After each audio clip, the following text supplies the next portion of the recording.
প্রতিবাদের যেখানে অন্যায় হবে, যেখানে অবিচার হবে, যেখানে অসত্য হবে, সেখানে পার্বত্য চট্টগ্রামের নারী সমাজ তার যে প্রতিবাদের যে ভাষা, এই ভাষা তারা প্রকাশ করবেই করবে।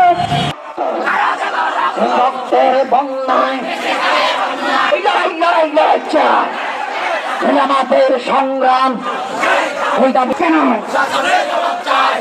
নেতা আটক কেন, নেতা আটক কেন,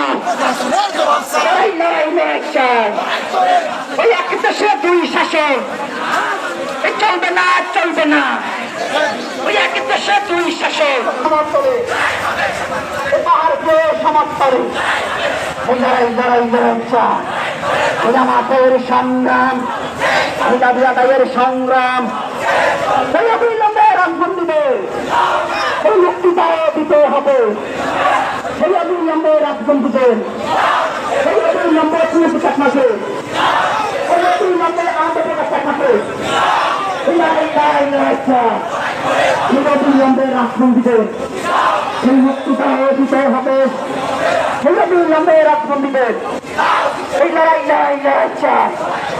আমাদের সংগ্রাম, এই দাবি আদায়ের সংগ্রাম, এই অতীতপুরে হামলা কেন, আন্দোলন, আন্দোলন, আন্দোলন,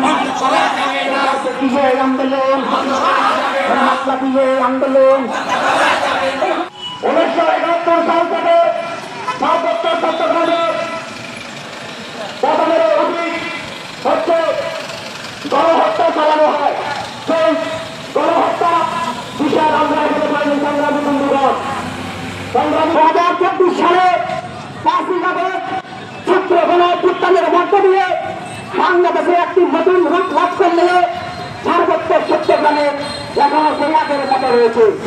সংগ্রামী বন্ধুগণ, দাবি জানান পার্বত্য চট্টগ্রামে 19 চাকমাকে আটক করা হয়েছে, ইউপিআর নেতা অনন্ত প্রকাশ চাকমাকে আটক করা হয়েছে, তাদেরকে এখনো পর্যন্ত ছেড়ে দেওয়া হয়নি। সংগ্রামী বন্ধুগণ, এই বৈষম্যের বিরুদ্ধে আমাদেরকে সকলকে ঐক্যবদ্ধ হতে হবে এবং ঐক্যবদ্ধ আন্দোলন করতে হবে।